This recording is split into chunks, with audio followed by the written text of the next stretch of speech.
Okay, we're recording now.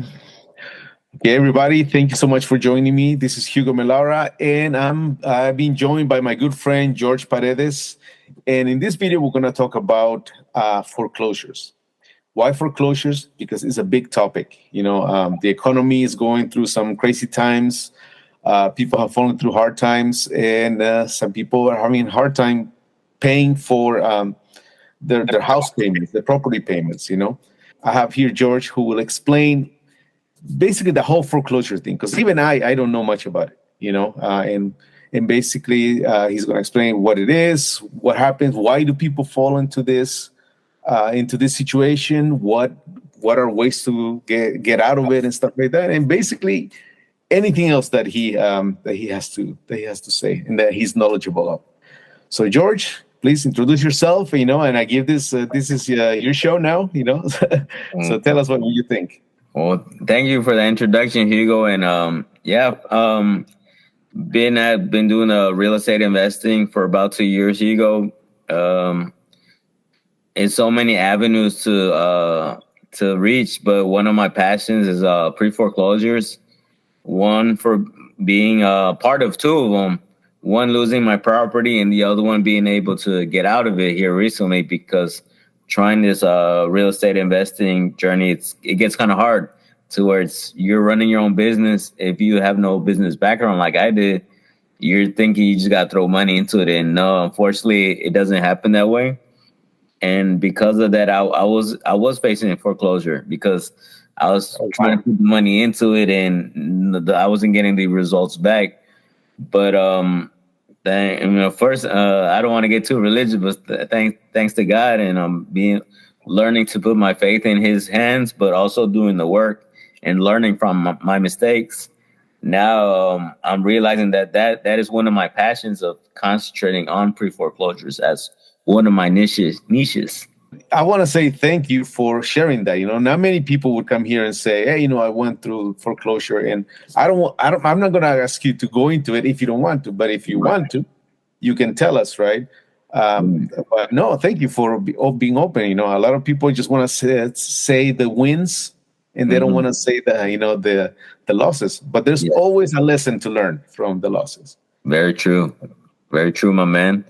Just like I said, the reason why I fell in there, like I said, just putting, and sometimes those are one of the main reasons people fall through pure foreclosure, Hugo. It's because they're not managing their money well, whether it be lack of hours because of COVID. Recently, that's happened, that gap, maybe 2 years.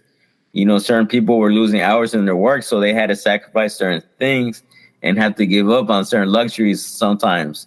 Yeah. But that's when you have to learn how to manage your money. And unfortunately, those are the main reasons that I'm realizing lately, as I am talking to people facing foreclosure. And since I've been in that position, Hugo, I'm able to give these people a sense of confidence, or knowing that, hey, at the end of the day, I just want to help you.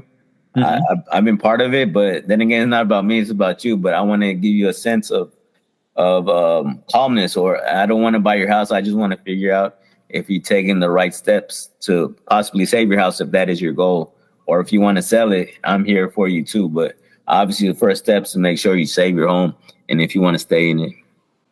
Okay, good. So you're not, because this is the thing. I think that if people are going to foreclosure, it's a very sensitive time. If you have investors calling you, you want to feel that you trust that person. You want to feel that they're taking care of you. And I like what you say. You say, it's not about me. It's about you. What do you want to do? You could sell your property, or you could. Let's say I was you, right? You could be asking, you could sell your property to me, or if you want to keep it, you can keep it. But I can help you save your credit. There's so many things, right? The how, that you're the expert on that. Yes. Yeah. But the first thing is, before doing business, is gaining people's trust. That's what I'm talking about. Using technology to do that, right? Create leads by you can do cold calling, you can do content marketing like what we're doing right now. Right. You can do warm outreach, and then send people to your website where you can have more stuff, so you can further educate people, so you can gain credibility and trust, right? Very true. Yes. Right. But the number one thing is, people need to feel that you care about them. You want to help out. And true. I think you sharing that your story that you were Mhm. going through foreclosure. I think it's very, very important, because people are Right. like, well, he knows what I'm going through. Right. And so that I guess the next question would be, so how would you help somebody? Let's say I am going through foreclosure, right? Hmm. How would you help me, or how do you approach people with Well, this well, problem? right now, Hugo, that's a good question. Aside from you helping me with a website too, have that type of that type of person in that situation coming to me. Right Hmm. now, what I'm doing, I'm gathering lists of people that may be in foreclosure, whether it be 1 month away, 2 months away, or 3 months. Okay. Preferably, the longer time frame, the better I can create what they call that rapport. Like you say, Hmm. create that bridge of trust. And basically, my initial call is just a kind of, not to ask about the property, just I guess, distinguish myself as a house advisor of pre foreclosure, and just seeing where they're at right now currently. And normally, I guess I can say I'm pretty good on the first call. They sense my tonality, and when I do say that, like, yeah, I'm just here to figure out if you're even in foreclosure right now, or if this is even the right person I'm talking to. Hmm. Usually after that they'll explain, they'll say, no, we're taking care of it. Like, okay. Then it depends. If I feel like they took care of it, then I just have to take them on their word.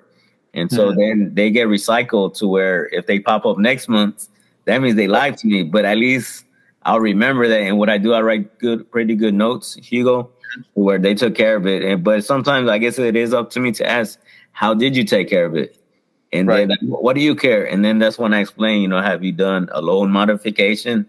Have you spoken to your mortgage company?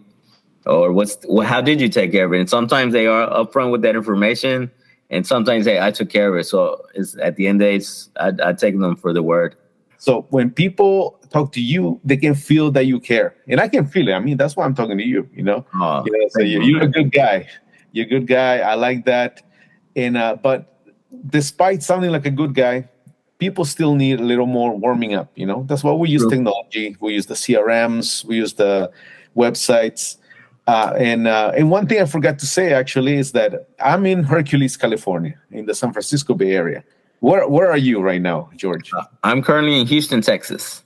Houston, Texas. Yes. Technology allowed us to connect. We're like miles away. So Yes. that's really cool. And do you only do business in Houston? Do you only help people in Houston or other places in the country? I'm basically open nationwide, Hugo, thanks to being part of Sub 2, which is a Hmm. mentorship from this individual named Pace Morby. We're Hmm. pretty much nationwide to where if I do need help, and like you're saying, you're in Hercules, California, Right. I pretty much I can just ask within my community, hey, who's in Hercules, California? Yeah. Hugo Millar, my friend, he's going through a situation through a foreclosure. Would you mind helping them, or can we collaborate and help this individual? And so that's the beauty of being able to do it nationwide, Hmm. and just knowing that obviously certain laws are within each state, but because I have an expert in that state, then we're able to collaborate and help out. Or if I feel like it's not something for me, then I can just obviously hand them over to that person, saying, hey, Mr. Seller, I'm not in California, but I'm gonna pass you along to my partner that he's more of an expert in California, because I'm not sure of the laws and stuff like that. Yeah. And or I take it as a learning lesson, Hugo, and just team up with them and learn as I go. That way, I can be more of a resource to somebody else later on. Okay. Okay. How does somebody get into foreclosure or pre-foreclosure? What happens? Is it just about stop making payments? Is it after the first payment, the second payment? How does it work? That's a good question, Hugo, because for my situation, I was backed up by about 10 months, so that was a pretty good large amount. To where Mhm. I don't know if because of the COVID era, like being over as far as the protections or the not needing to pay for things.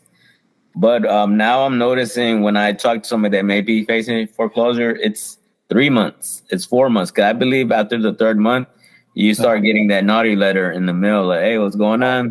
And first you get the calls from the mortgage company. Hey, Mhm. Mr. Seller, I'm curious how we can help you. We have the resources. And then that's sometimes unfortunate, like you were saying earlier, you want to hide because there's Yeah. different emotions, embarrassment, it's a shame, or it's not knowing sometimes, or those letters keep coming, and you're hiding it from your wife, or you're hiding it from your husband, and you're like, wow, what am I gonna do? And you feel so alone. Then you have people like me calling you, hey, how you doing? About 10 times a day. Yeah. It gets stressful. And how do they know? I mean, how do they know? Let's say I was going through foreclosure. How would investors know that I'm going through that? I always wonder. That goes by, I believe, we get certain lists from the county. The county releases those lists, and then we're able to get them at a certain way to where we certain software takes accountability of those lists, and then we as investors we invest we invest in those lists, and then we skip trace them. Then we put them either, like you're saying, cold calling them or texting them, and just seeing how we can be in assistance. Software like PropStream, I'm guessing, right? Yes, PropStream, Batch Leads. Those are the major ones, but there are other ones as well. Yeah. Okay. Or going to the county itself, you can ask for that information, because it's not really a secret, right? So it's no, public. No, not secret. It's public record. Yes. Well, what I want to say with this for anybody who's watching is that there's nothing to be ashamed of. Things happen, life happens, but there's always a solution to things. And you, if you get contacted by different people, I mean, trust your gut. If you feel like this person's not maybe trustworthy, ask them for a website. Right. If you see that this person, okay, I like their content, keep talking to them. But what would be good questions to ask an investor? Let's say if I was going through foreclosure, what would be good questions to ask them to see if they can help? Basically, just asking, like they asked me, like, how can you help me? And which is obviously, from either watching this video or watching other videos that probably can explain it better. It's just, what steps have you taken? Have you talking to your mortgage company? Have you done the loan modification? Have you thought about refinancing? And if you haven't, do you want to have that conversation? Because that's when an investor can come in and speak on your behalf. But obviously you'd have to be on a three-way, to where sometimes I run into Spanish speaking people that they sometimes don't know what's going on. So that's where I can come in and utilize my ability to speak Spanish and help them out and understand what's going on and provide a solution. I love that you just say that. And I'm actually going to switch my brain. Voy a cambiar mi lenguaje ahorita para decirle a todos los que están viendo, los que hablan español, es que George también habla español. Sí. Si están, ni sé cómo se dice foreclosure en español. Riesgo de perder la casa, pero también foreclosure. Si atrasado en los pagos de la casa.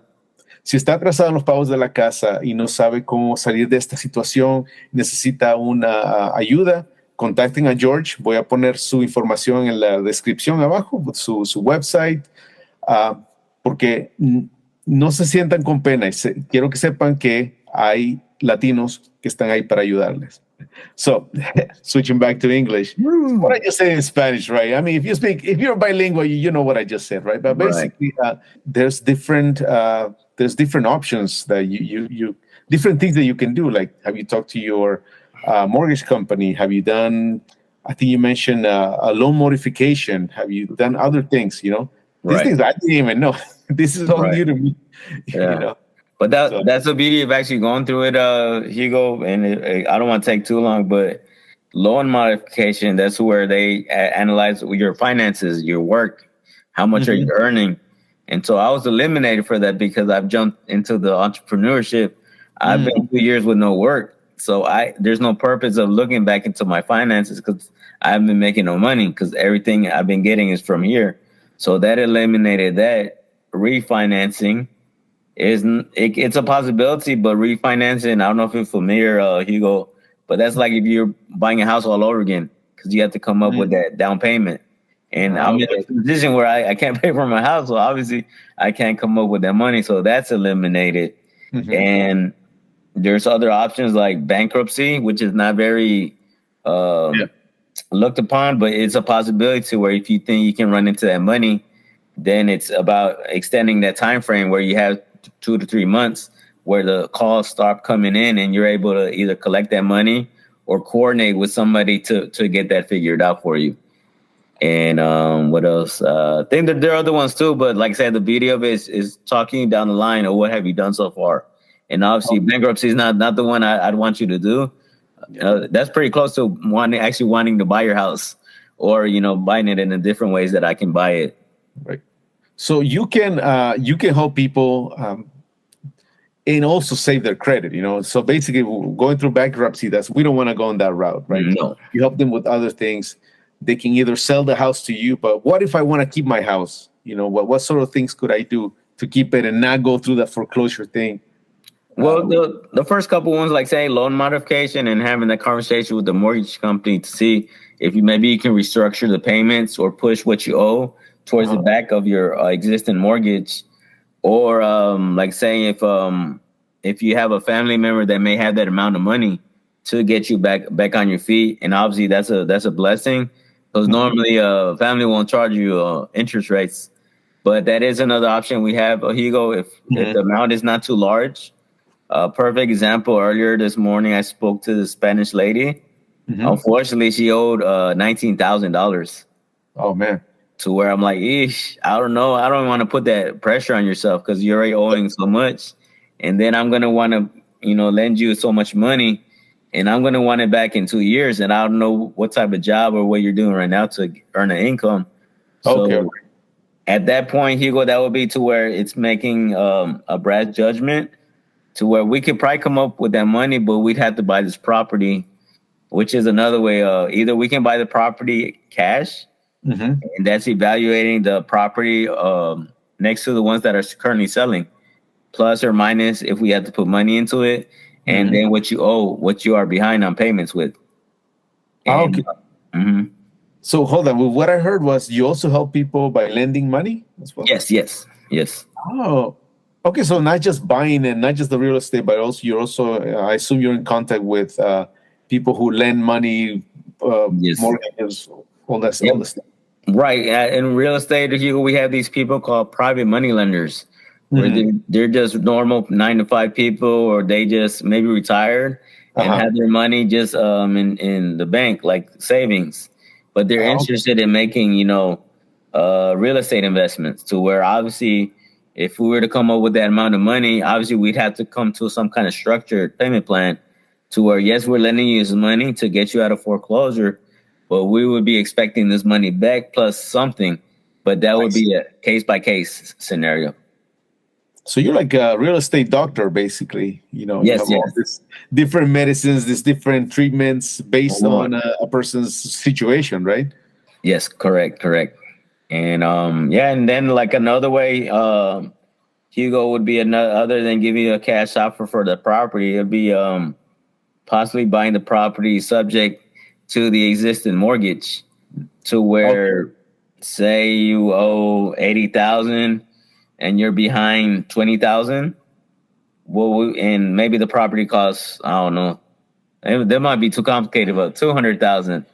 So basically, it's us doing the math to where we're deducting that amount of money, and we're trying to see, we're buying it, we're basically taking over your mortgage because you won't be able to pay for it anymore. So how we're going to help you with that, Hugo, is taking over that mortgage, possibly putting somebody in that property to rent it. So each month, your the debt that you owe on that property is going down, and your credit's actually going higher. But at that point, it's about asking you what are you trying to do? What's your next? Trying to see how much money we can at least put in your pocket, so you won't be out in the street. Right. Okay. Oh man, this whole subject could get long. So yes, it can. Right. Yeah, because I'm thinking, let's say I was going through that and I have children and I don't want to leave my house, but if I have to, I could move out someplace else. I will need some money to move out, but then have somebody in my property. But what if I don't want to sell it? But you guys also help me, like probably just rent it. We could do that, but the possibilities of you having trouble, already paying the existing mortgage, then it kind of would be I don't know the right word. it's like double because if we lease it, because normally that's another option that I think you're familiar with, Hugo. It's a lease option. Okay, yes. But if you're not able to pay the regular mortgage, then most likely the lease option is going to be more. So it's kind of why even do that? Why put Right, yourself right. in that position? I guess it's all about looking at the numbers and see what makes sense. Unfortunately, yeah. Yeah, Yeah. the numbers make sense, but the goal is normally, Hugo, like it says, it's being able to crunch the numbers, and if we're not able to, if it's too much arrears, which is the amount of money that you owe, and but we could pay for the property, Uh-huh. then it's about trying to put as much money in your pocket possible to make the next move.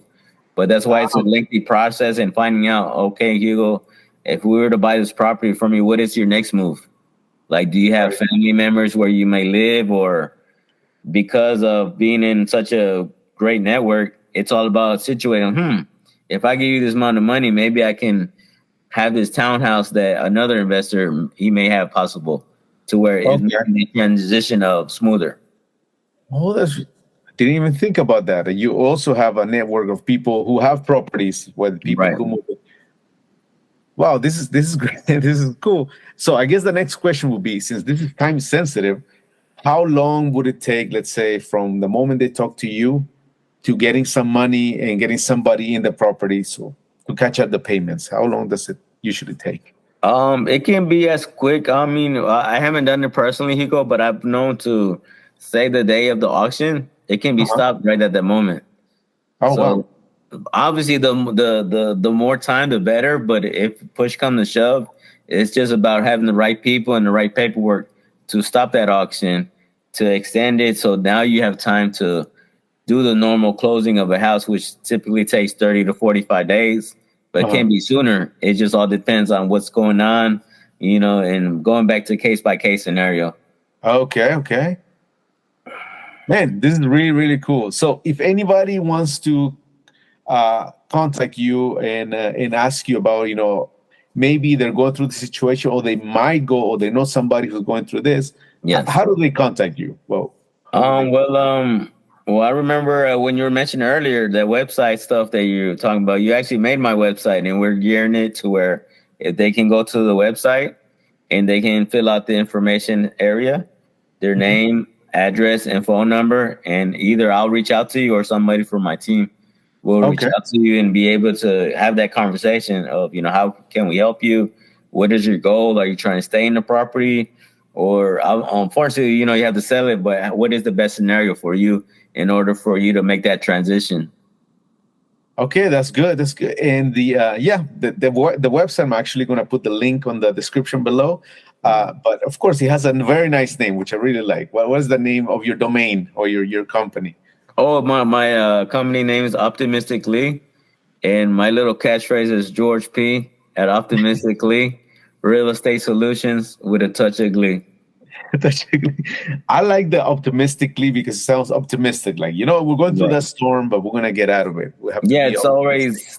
it's always like, even though it's storming, Hugo, this you got to remember, it's always sunlight Yeah. behind that dark cloud, and it's darkness at night, but then it's a new day and it's a new chance to do stuff all over again. And yeah, it's a beauty. It's not looking at life so hard. I mean, like the phrase said, crap happens, but it's about It you does. just, yeah, it's just you about picking up your head and like having, how can I get out of this, and Mhm. hopefully somebody watching this, if this is you, I would love to hop on a phone call with you and help you out. And yeah, I just want to help out as many people as I can.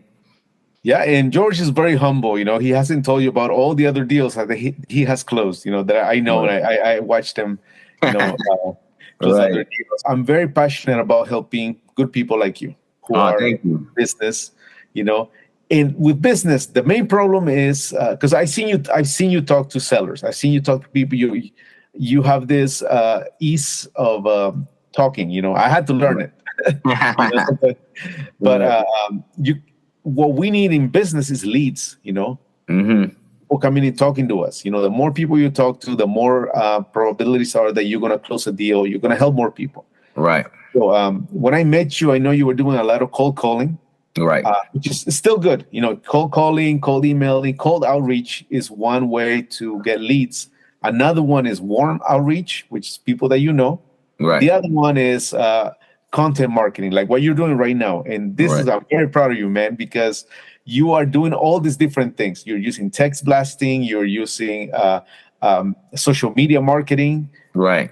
writing yourself, sending them to the website so they can contact you. You have Exactly. a team of people. See, I tend to be a person like a one man army. I do Hmm. everything. Right? Right.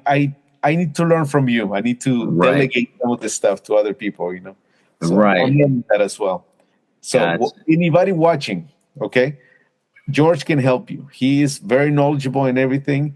And if you're in business, just know that do what George is doing, what I'm doing, reaching out to people. You can also do cold outreach, warm outreach, have a website. Of course, I build websites, so you don't have to have it with me, but have one. you know, Right. Correct. and I recommend the Udo software because really it has transformed the way I work, the way I help people. But you use whatever works for you, basically. That's what I say. And I think George's story here is a story of success, and that not everything is a straight No. journey to success. It goes up and down. But it consistently goes up, like we talked about. It's up and down, but it slowly is up. It's up because you're getting better than you were yesterday. It's not a black and white thing where you either succeed or you fail. No, it's degrees.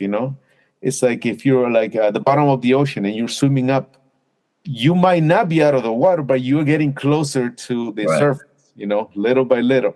You might stop a little bit, you might sink a little bit, but you just keep going. So you Right gotta on. be optimistically, right? Optimistically, always be optimistic. All Yes. right. Well, George, good to have you back again some other time to talk more about these strategies and everything. No problem, man. Thank you for having me. Awesome, man. Well, thank you, for answering all these questions. If you guys want to contact George, just go to optimistically.net.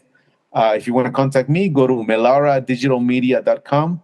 And, we'll be happy to help. Thank you, George, and I'll see you later, man. All right, later, my man.